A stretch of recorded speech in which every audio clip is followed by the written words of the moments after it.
Holy Catfish! Welcome to another edition of Seattle Football Podcast. Today is December 4th, and I'm your host, Nathan Jacobson, and I'm happy to be joined with the Casey Wilson and Daniel McCafferty. Hey. All right, so real quick, gentlemen, how are your Thanksgivings? It was good. Yeah? We did really good. We like to go hiking on Thanksgiving typically, so we went out, and we didn't feel like cooking because we were going to have more turkey. One thing you got to know, I hate turkey. Really? I hate it. I hate turkey. I think it's what they had back then, but we have so many nicer things now to cook. Agreed, yes. Obviously, there's not much open on Thanksgiving. Correct. So we went a little... By we, you mean you and your wife? Have you heard of my wife, Ashlyn, and I? Oh. Jack in the Box was not open, but we did something. Good for them. Oh, there we go. Get some nice beef. We went to Chinese Hot Pot, and it was fantastic. Oh, yes. We had some nice marinated beef tenderloin, made it in the miso base, and Wow. spice. It was fantastic. I was going to say that reminds me of Christmas Story, but in Christmas Story, they just take out, I think it's a duck or whatever, and chop its head off in front of them. That's so it? not quite the same. This sounds like it was elevated a little bit from that. There was droids serving us food. Really? There was droids. Like the Tesla robots? Almost. Just fatter. All right. And Okay. then there was a dancer. Okay. It was male, but it was fun. So it sounds like Casey had a very interesting Thanksgiving. Yes, very interesting. Daniel, anything exciting happening on your end? Just pulled that Star Wars. Not the droids you're looking for. Moss Eisley. We split between the families, and so this year we went to my family, except my whole family was sick, so we didn't go to my family. We went to her family, and her family baked well over 2,000 cookies, Oh, boy. as they do. How was You sent me those pictures. That was insane. Did you see that? Yeah. And by the way, this was the most efficient year ever. It took them only 18 hours to bake 2,200 cookies. So, Daniel, let me get this right. So your wife's family, Right. They do this cookie marathon. They're just to hand out? What's the purpose behind this? No one knows. Okay. So, but they're cooking literally thousands of cookies. Or baking, whatever. Thousands of Yes. cookies every year. Yeah. All the women get together, and the men help. They assist. They men- watch unhelpfully and eat them unhelpfully. I love and that. Gain 15 pounds in a day. How many were eaten by yourself? So how was your Thanksgiving? Moving on. So, actually, my Thanksgiving was good. It was felt like pretty low key, like pretty not stressful. We have this weird thing happening. It's kind of sad. A lot of I wouldn't say they're not grandparents, but they're like grandparents are starting to die off. Basically, our older, aunts and uncles. So it was just my family, along with my sister-in-law, some of her family. It was very chill. My mom, or my parents rather, have hosted Thanksgiving for 41, 42 years in a row. There's 1 year that we missed, and it was when my mom's mom passed away like 2 weeks before. So we always host Thanksgiving. And the two things I'm allowed to cook, because my mom is the head honcho in our house when it comes to cooking, I can do Grandma Kenny's macaroni and cheese. I'm allowed. That is like authorized. I've been allowed. Not very many people have, so for the record. And then it's called a Frango mint pie. And so it is like Frango mints combined with mini marshmallows, double broiler melted, and then you do a heavy whipped cream. So it's just very basic and very delicious. It's served cold. Sounds like it melts in your mouth. It does, and it's actually I have some in the freezer here. We could, if we want to end the podcast by taking it out and having a little bit. The whipped cream is is on top, so it's not quite the same. But I can eat it salty. well, maybe we'll sample that. Maybe for one of our last podcasts, we'll just do that. Yes, please. Love it. So moving on, Casey, it's been a hot second since you've been with us. Daniel, we've done a couple podcasts together. Yes. So we got the medical guy back. We got the injury reports. The man who actually knows what he's talking about. I try. You try, and you I'm also learning went to every day. school for Many 6, years. 7, too many years, just to have a basic, living income as any millennial does these days. So, okay, Casey, injury updates. There's been a lot with the Seahawks this year. They've kind of actually been healthy recently, right? Yeah. They've been, healthier, but yeah, I'll get right to it. Yeah, so I think the biggest story from Sunday is that we saw, our kicker, Dickinson, go out of the game.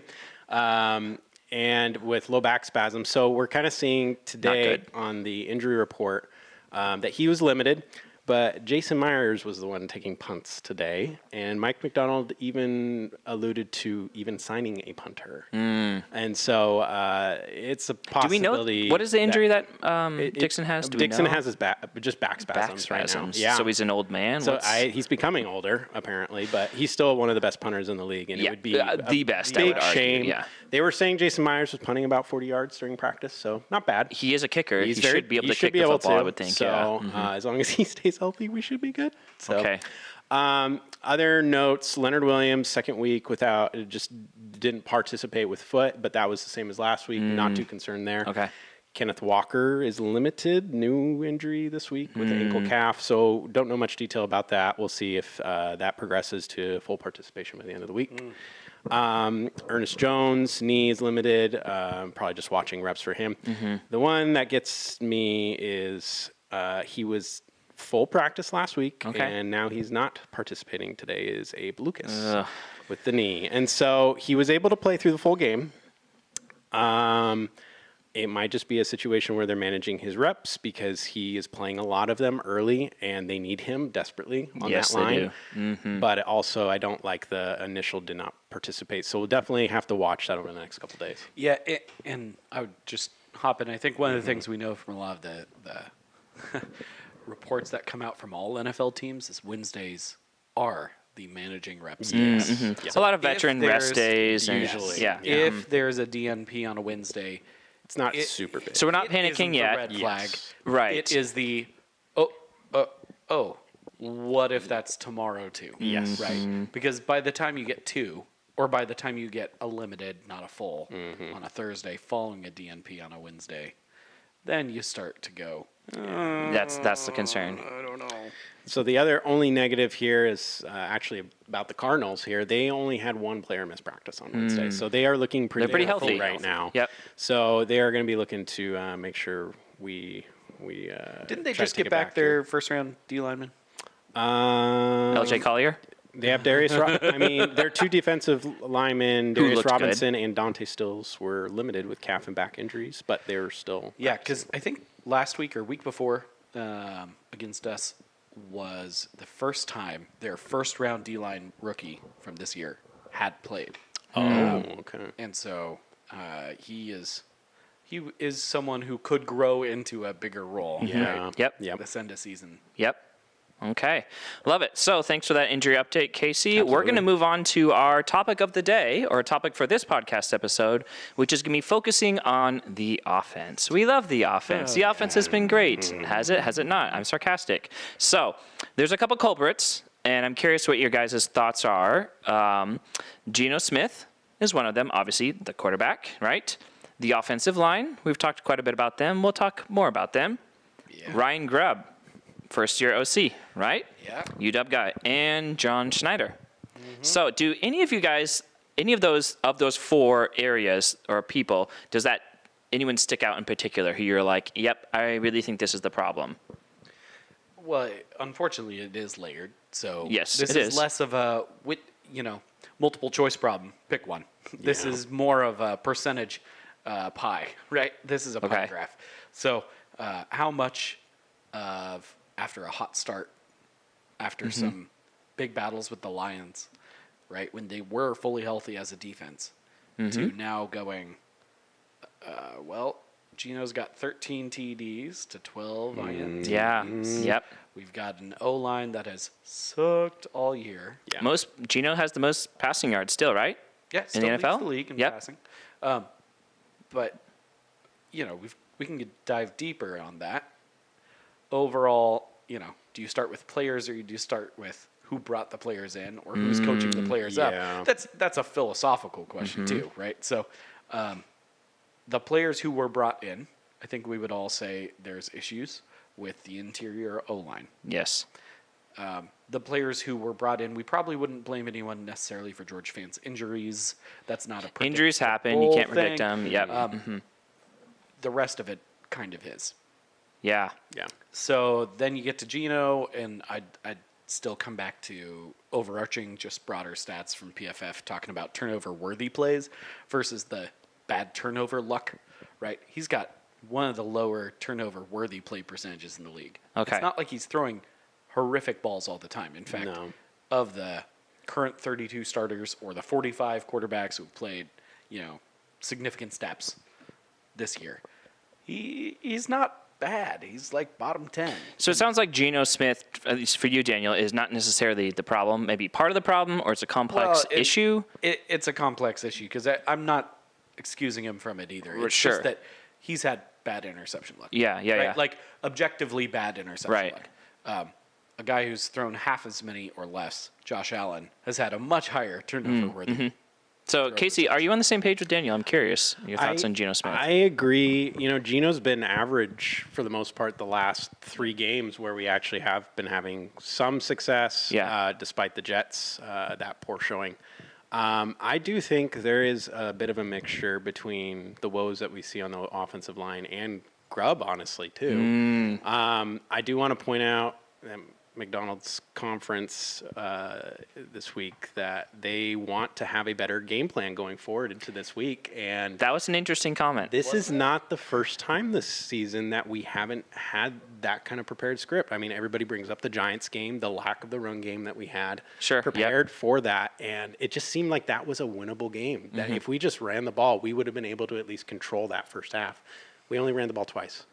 Yeah. And then on the flip side of that, you got to think of Grubb's success with UW with a top 5 offensive line that he had succeeding in that passing attack. And that is not translating to the limited success we've seen with our offensive line. Granted, Abe Lucas being added in, big boost we're seeing, but at the same time, it's just the interior O-line has always been a problem. And then that leads to discussion about John Schneider and his philosophies with the interior O-line. So I think there is a mixture between Grubb systems not meshing well with the current personnel that we're having.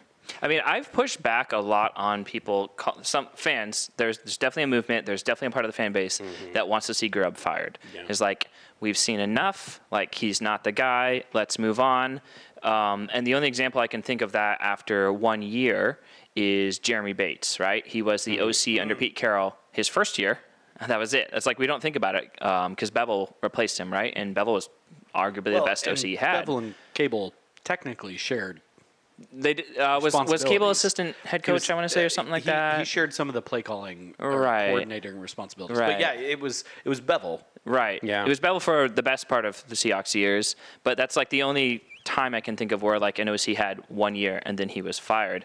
I've just really pushed back on that because my approach is looking at the pieces that are put together. This is philosophically how I always look at it, is that the players need to do their job. Like, you can have the best coaches, you can have the worst coaches. I guarantee you Andy Reid has this offensive line with Patrick Mahomes and they're not doing what they're doing, right? It's just, you can only do so much if the pieces just are not good or if they are great. And how many times have we seen an offensive coordinator gets promoted to be a head coach because, they were the QB coach for Andrew Luck. Yeah. They were the OC for Aaron Rodgers, right? All these guys who are like, look at what they did with these quarterbacks. And I kind of go, well, okay, yeah, I think they are probably a good coordinator, maybe not a head coach.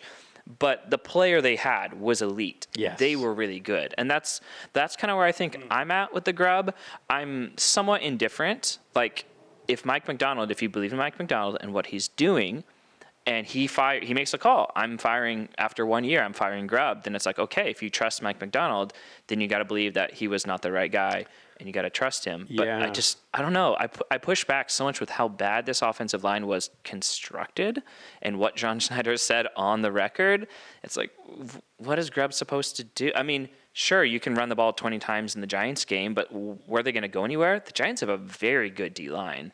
I don't know. But, I mean, I think we're on similar pages. Yeah. I might be the most pushing back against the Grubb firing. Let's jump right into that. I'd like to say a point. I think Mike Macdonald's character in being a coach is reflecting over the last 3 weeks. And we can see that even how he's reflecting against his own coaches, too. Like, be disciplined. Yeah. Be disciplined in whatever game calling that you being prepared for whatever we have. And he's holding his players accountable to it. That's why we saw the extreme changes over the bye week with his own tune with my scheme is not working with these players. We have to move on. Well, Laviska also. Yeah, and Laviska this last week. I mean, 2 fumbles or whatever. Yeah, you're not gone. Happen. And so he is honing in on that discipline characteristic, and I think these kind of comments that we're seeing are just his character. That is a little indicative, I think. Yeah. It is, and maybe to Nathan's point earlier, though, right? A little bit of that John Schneider thing. So let's talk Schneider for just a second. Okay. And we can dive right back in. You've got a left guard who is well past his prime. I mean, Yeah. 12th or 13th year. We're in the talking league. nearly retired. Yes. Level. Yes. We've got a center who is either, depending on the center who was starting. Well, I was going to say your and then center retired. Yeah.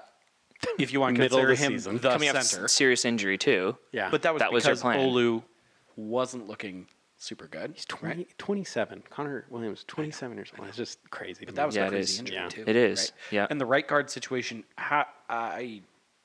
I still don't fully understand why we're not getting the third round guy out there, but whatever. Yeah. I'll move on from that. All I'll the say right guard guys, I don't though, see all behind John the Schneider scenes. picked them, though, right? Yes. Like Yeah. those are his guys. Like those, if they're bad, that's Every kind of on single one him. of them.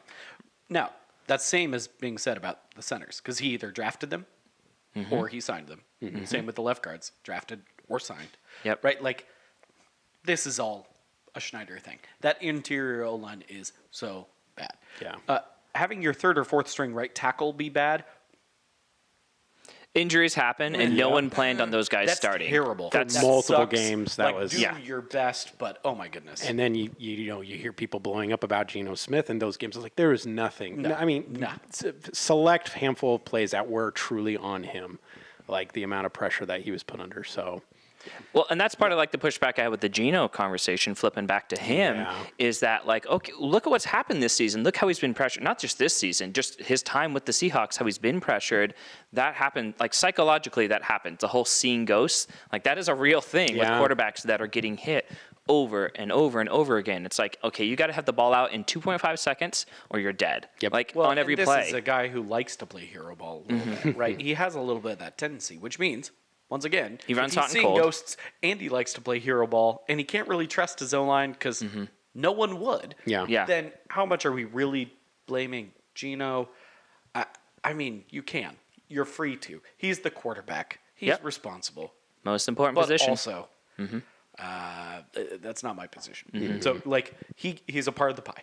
Yeah. He's not the biggest. Well, and the coach, like publicly, we don't know what they're saying behind closed doors, but like publicly, they've still supported Geno. They were Yeah. very mum on him in the offseason. They even talked about, like, yeah, we're really excited to have Geno and Drew Lock. And we're like, Drew Lock's not under contract. Yeah. And then he didn't come back, you know?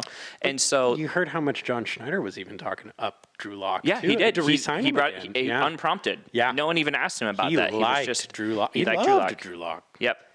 And no one's even talked. That's a firm maybe. Has anyone talked about Sam Howell though? Have you heard him mentioned not at all heard in a weeks? peep. Like it sounds like they are still fully supporting Geno. Like Geno is the guy right now. Everything that is an off-season talking point is an off-season talking point. Yep. Sorry. Like Geno and Drew Lock being Drew Lock being talked up in the off-season is an off-season talking point. Like, Yeah. he started a couple of things because of injury. He did his job. He went 500. He made sure that we were still in it. He still is the worst quarterback two I'll see, or quarterback two that I've ever seen in training camp. It's Pretty crazy. So, but was that your training camp? you Yeah, went was with that me and you went- Jarrett? You went with Jarrett. Yeah, that was me and Jarrett. Okay. One of our other buddies. Gosh, that was so bad. So we'll then say we're probably on the Geno Smith. How much of the bad offensive performance currently is on Geno? You can blame him as much as you want. He's the QB. Yep. Also, What can he more do? than the interior O line? Right. No, they're bad. Yeah, they're bad. Like, they're bad. Well, and that's why I That pivot to I'm not even certain I blame bad players for playing poorly. right. Right? Like, that's what did your you point about- expect? Yes, that's exactly where I'm at. Where Ryan Grubb is not perfect, and if he gets fired, then it's like part of me is like, okay, well, I can understand he wasn't maybe great with us. Like there was questionable decisions that happened, absolutely. And even Mike talking about, we got to have a better game plan, basically. Like, ooh, that's going right at your OC, and that's a public Yeah. comment. Like that tells me that Grubb is on the hot seat. But if Grubb gets fired and John Schneider is not fired, I do not like that at all. I don't either. Like John Schneider's the guy that put it together, and I don't know. Okay, I'll speak for myself. I think we're in a similar spot as wait and see with John Schneider. Is that kind of where we're at? I'm willing to do one more year with One him. more year. Okay. Yeah. That's where I'm at.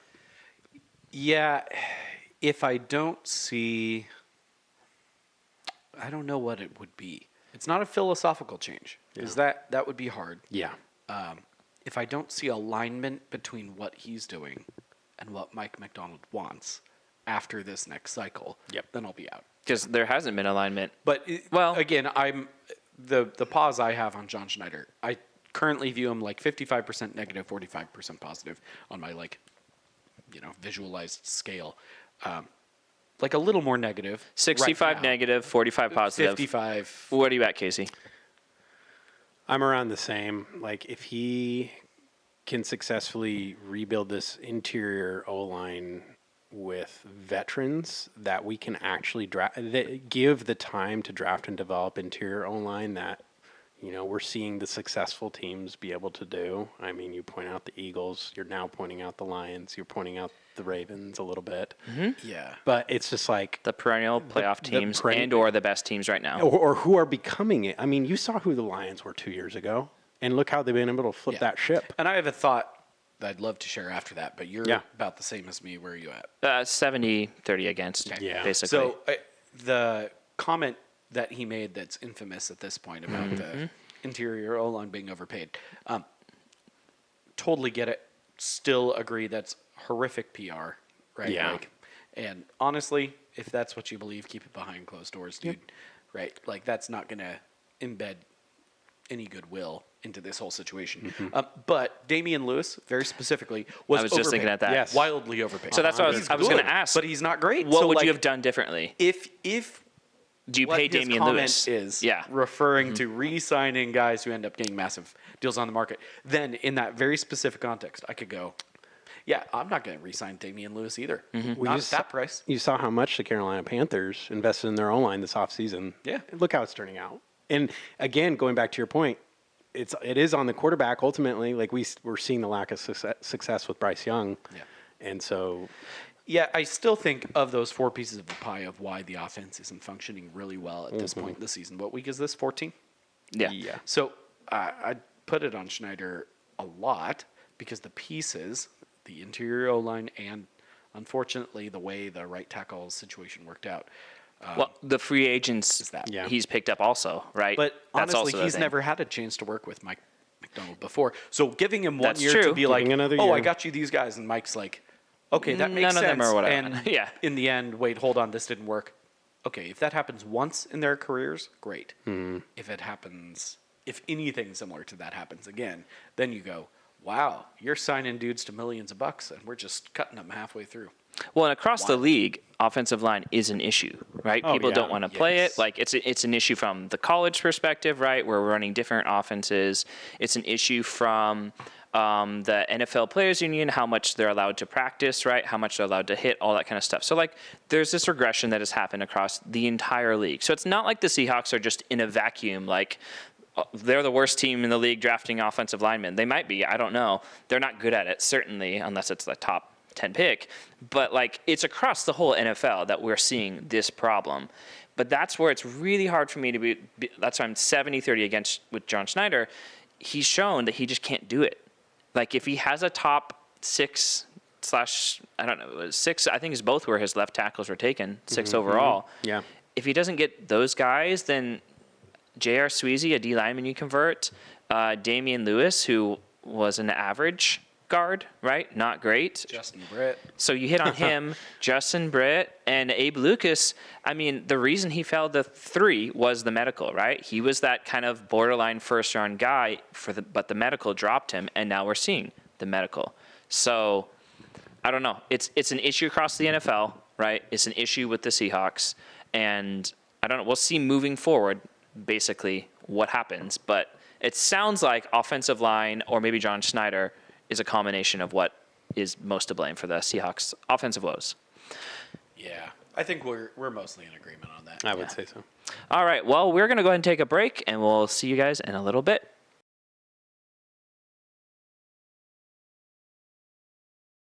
So, moving on, for this part of the segment, we're going to start focusing on the defense and what's been happening. So, really there's like kind of a tale of three. I wouldn't say. Well, I guess I could say quarters. Yeah. We used to have 17 games. Now it's 16, or it used to be 16. Now it's 17. Doesn't have the nice 4-4-4.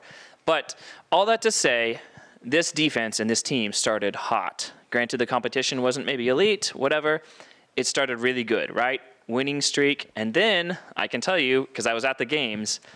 We started losing everything. We were looking bad. We were losing multiple games at home. Sure, we played the Bills at home, but we also played the Giants at home, who doesn't even have their starting quarterback, who lit us up.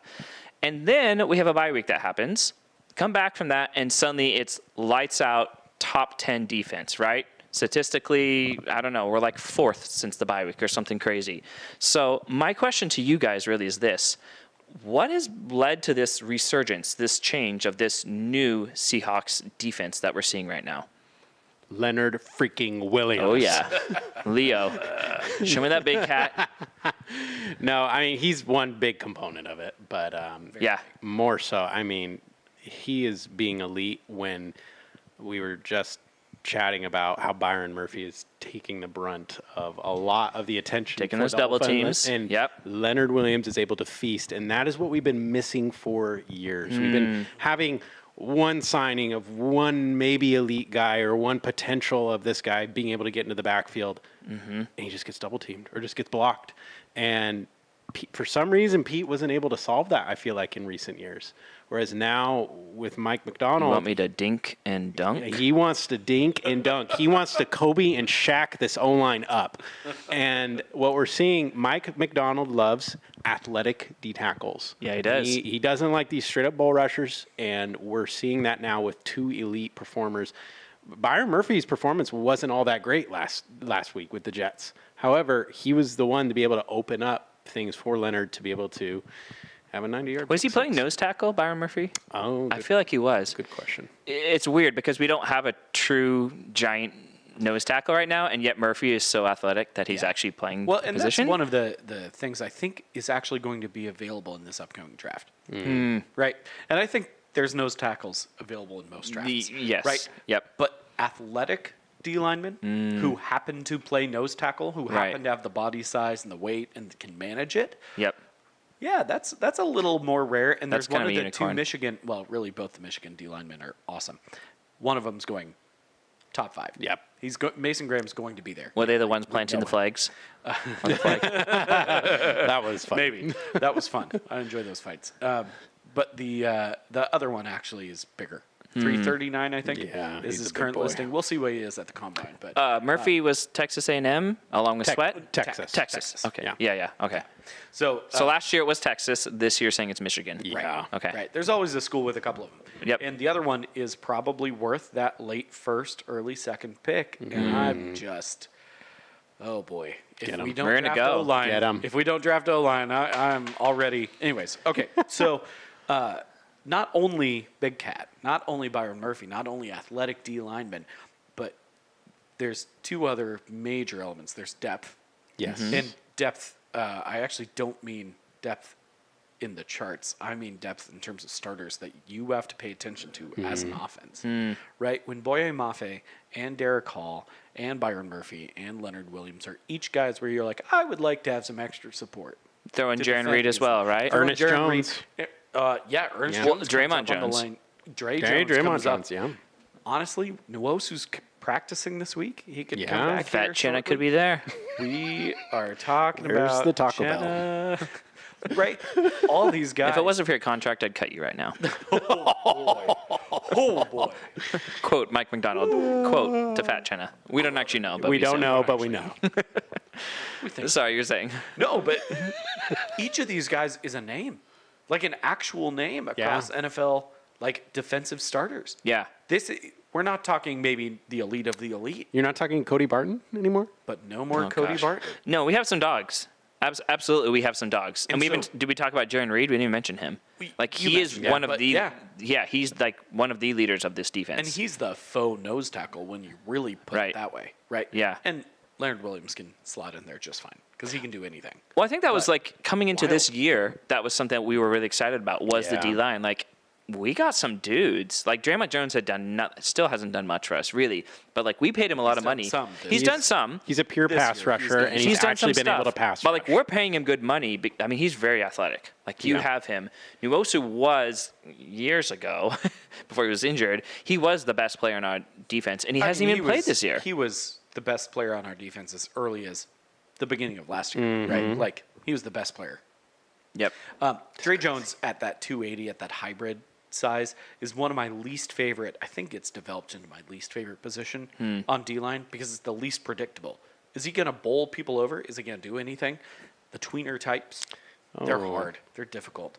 At the same time, that's not really what we're spending our time on. Each of those guys demands more attention than one O-line guy can give them, which is awesome. Yeah. That's awesome. But that comes back to Mike McDonald throughout his whole first half of this season, leading up to the bye. As he continues to say in those interviews, and you'd listen to it on the local radio stations and whatnot, how frustrated he was. He's like, it's not our front. It's our second level. It's not our front. It's our second level. When he's talking about assignment soundness, it's not our front. It's our second level. And he goes into the bye, and one of the interior linebackers is gone, and the other one is now gone. Yep. And they're fully replaced. Yep. Rookie and young guy on rookie contract. And look at the turnaround. Well, this is a big point with what the Ravens did a couple years ago to everybody. With Roquan, yeah. It's kind it of is remarkably similar. Everyone's talking about it with the Ernest Jones acquisition. 100%. Who I blasted John Schneider for that, giving up a fourth-round pick. I'm like, what are you doing? But he has been really good. Like I think Mike McDonald maybe you've had a bigger say in that than we are now. Now that we're realizing and seeing the success now that the running game is having, or more so the run defense is having. So over the past few weeks. Well, and the last thing I'll say on that too is that with Mike McDonald, it's a complicated scheme, right? Yep. Pete Carroll ran the simplest scheme because they just had these giant dudes. But the rules changed under the Legion of Boom. Like everyone knew exactly what the Seahawks were doing. It was like cover 2, cover 3. You got Earl Thomas flying around there, whatever. They're not hiding anything. That's not what Mike McDonald is. Going to training camp, right? They literally hid the plays, and they did cell phones were banned, and it was a strict rule. That was crazy to be part of. They had twice as many Seahawks staff literally walking around holding signs like no cell phones, and it was like a one strike you're out kind of thing. It was serious, and I was like, whoa. This is different. So, I don't know. It's year one with Mike McDonald's brand new system. Yeah. Expecting immediate results is kind of silly. I know we do it as fans. Yeah. Personally, I didn't do it, but that's just the expectation that they're going to be really good as Mike McDonald, and they just weren't. But there's some time. New player development is happening. They've always had good talent on the defensive side. Well, both sides, honestly. But we've always said, and I think all of our friends in all of our circles would agree with this in concept, even if they can't get there as fans, that the second half of a season, when you bring in your new coach, you should see improvement in their area of specialty. Yep. Yes. Right?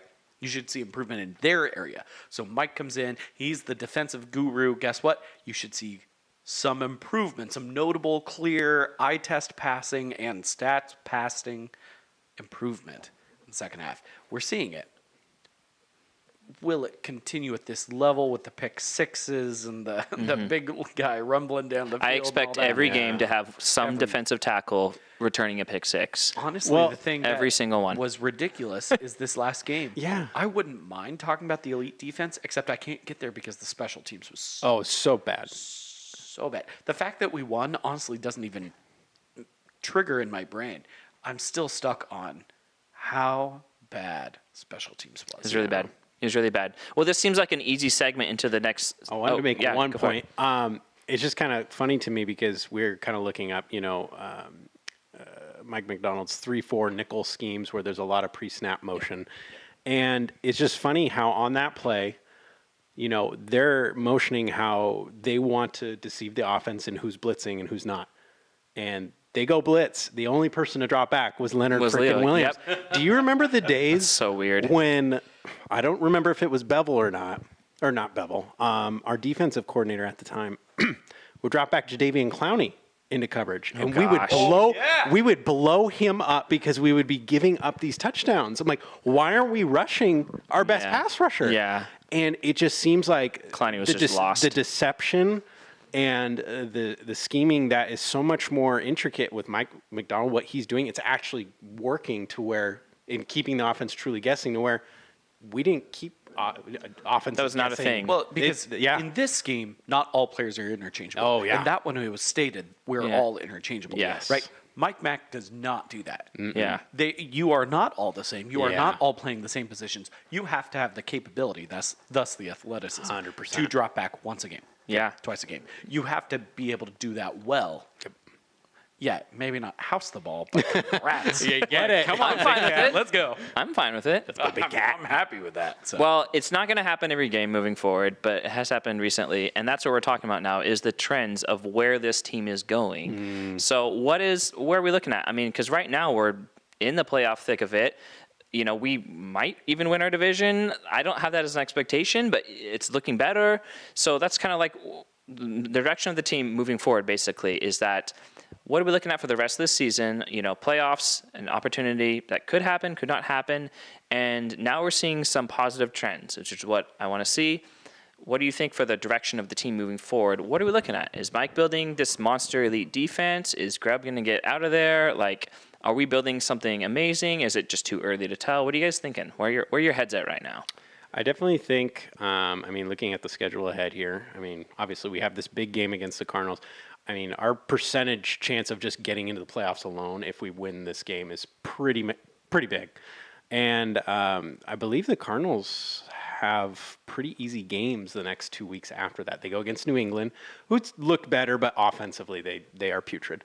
And the Panthers, although they put up points, I think Arizona's defense can step up to that challenge too. So yeah. I feel like they're going to be able to still keep pressure on us, even if we win this game.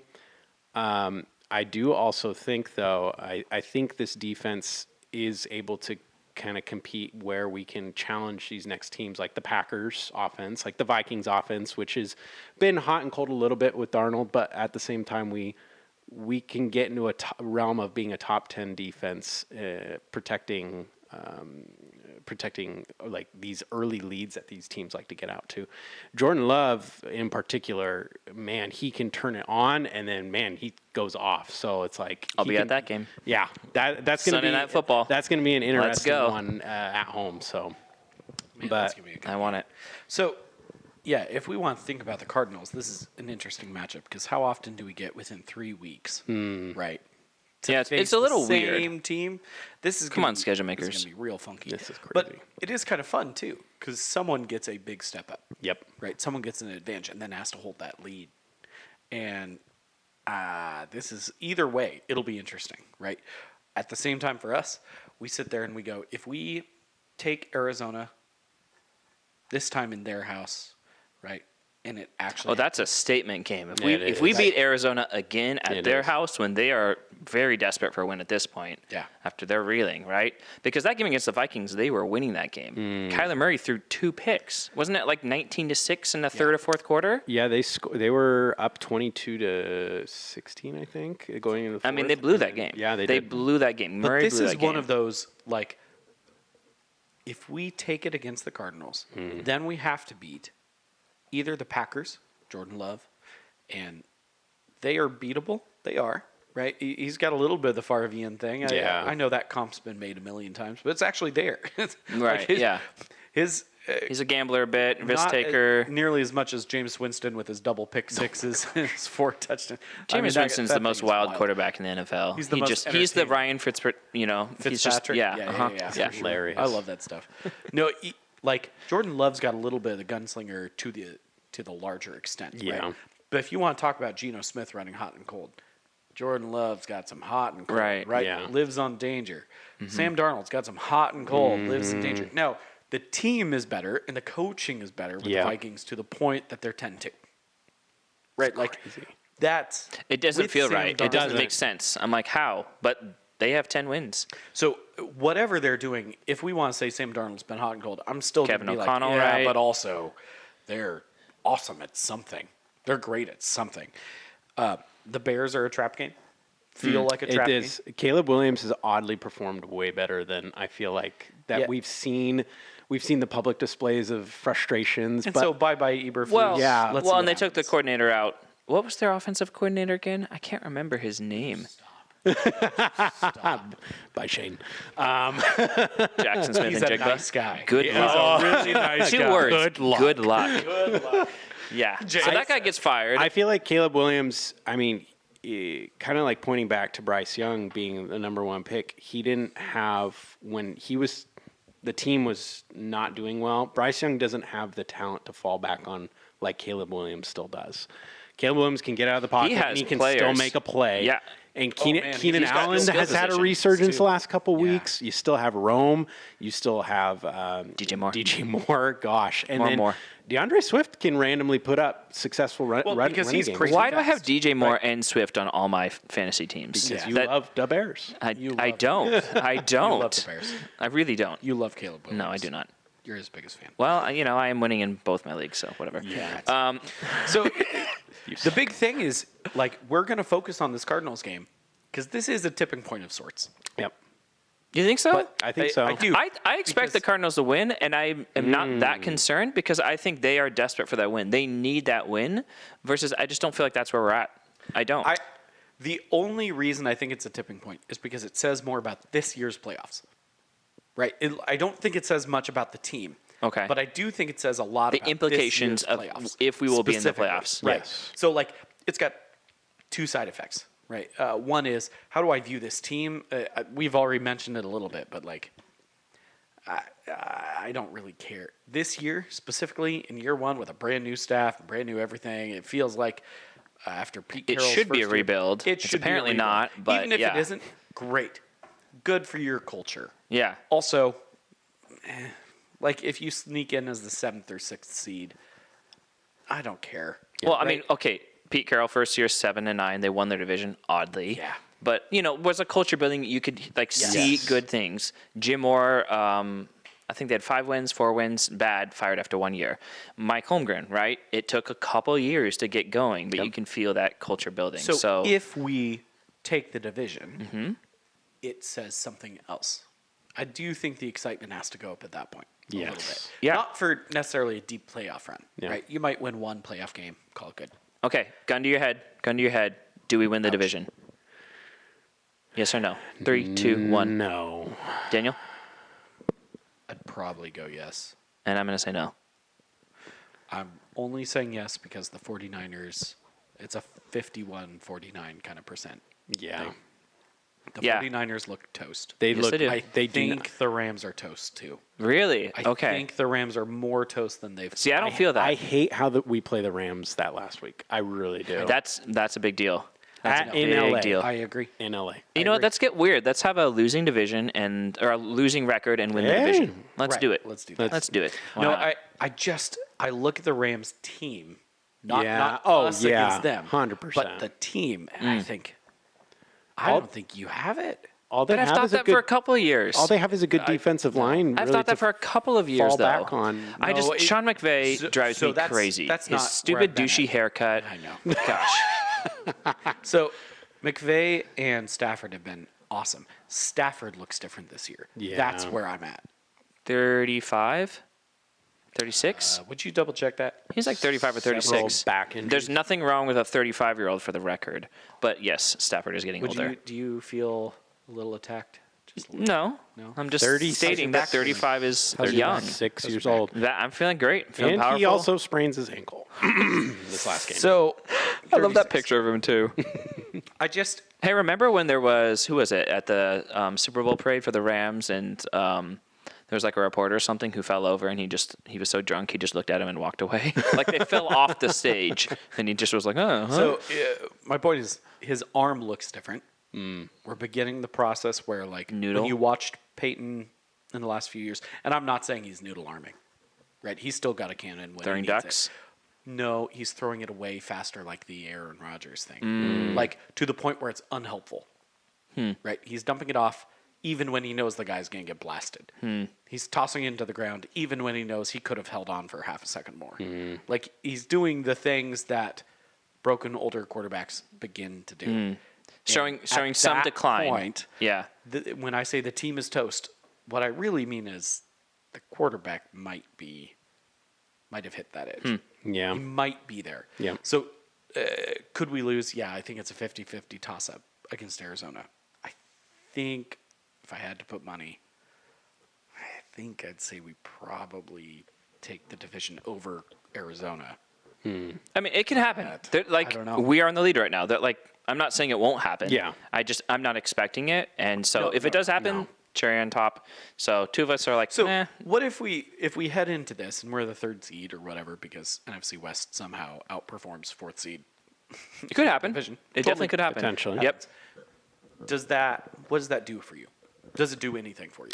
I think, like we said earlier, it's a morale booster. I mean, does excitement, I guess, also elevate expectations for next year? If we're in the playoffs, does that elevate some level of, okay, now we need to meet this or exceed it next year? And versus if next year, we did get in the playoffs when we didn't this year, that's our level up. That's the best, you know. Building culture is important. Yeah. That does matter. Like, as much as I want a better draft pick and all those things, the teams that are bad end up being bad over and over. And the teams that know how to draft well in the mid to later rounds, right? And so I think it does matter to show. What I want to see is just continued improvement and progress. Like, we can tell this is going somewhere. Because so far this year, it's been so inconsistent. We start out hot, and then we're doing really bad, and now we're doing defensively. We're doing much better or just good. We're a very good defensive unit right now. And so I just want to see some consistency. Can we do this for like 6 to 7 games? Can we put half a season together where we are showing, like this is a top 10 unit on defense and it's a top 15 on offense. And if they had an average offensive lineman, it might be top 10 as well. That's what I'm looking for. If you've got 2 top 15, top 10 units heading into the playoffs, you're probably winning 1 game. Yeah. And that's awesome. Oh, that'd be great. That'd be great. That'd be great. Do you think our offense is top 15 right I now? don't think we're close to top 15 offensively today. I would probably put us the in offensive line, we talked about this. The 22nd. ceiling drops. It's so much lowered by the offensive line performance. It just is. Like, Yeah, that's rough. I think there's still potential for it to get better. the offensive line or the offense or just The offense as a whole, Okay, still continuing to adapt to the limitations of the offensive line, and if Abe Lucas can stay healthy, that's all I hope for. That we can just continue to push forward our run game. Because Do you know that when Abe Lucas is healthy, I think he's better than every other offensive lineman He's had so in 3 years. he's so combined. good. Like, there's a reason why they put so him good. in for more snaps than he should have been in that first game. Is because we need they're like, you. please. What do they call him? The Viking or something? I don't know. They've got a great nickname for him. Yeah, I can't remember. The dude is so quiet in interviews. It's great. Yeah. But he also looks like he's about to maul someone at all times. Russell That's Bear the dude in who you don't want to wild. meet in And then a Charles Cross alley. is like a teddy bear. man. That's a mean teddy. It is, man. I want like first round pick. Let's go like early offensive line. That's what I want. Like, give me Yeah. a guard. Give me a mauler. Just give me the best run. Whoever dude is going to run over another guy's.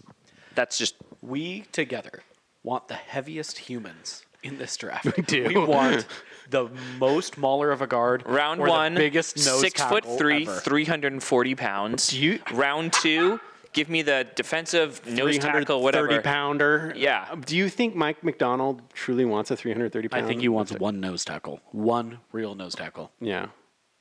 I think he's always had one. and Which, now he if we doesn't. didn't trade for Leonard Williams, we would have maybe had because Sweat went in the second round. But Williams is also looking good, so Yeah. that's where I'm okay with it. Okay, gentlemen. Well, we're going to wrap this up. This was very fun. Good conversation. We appreciate everyone listening to another podcast for us. So this is Nathan Jacobson. We got Casey Wilson. See ya. Danny McCafferty. Take care.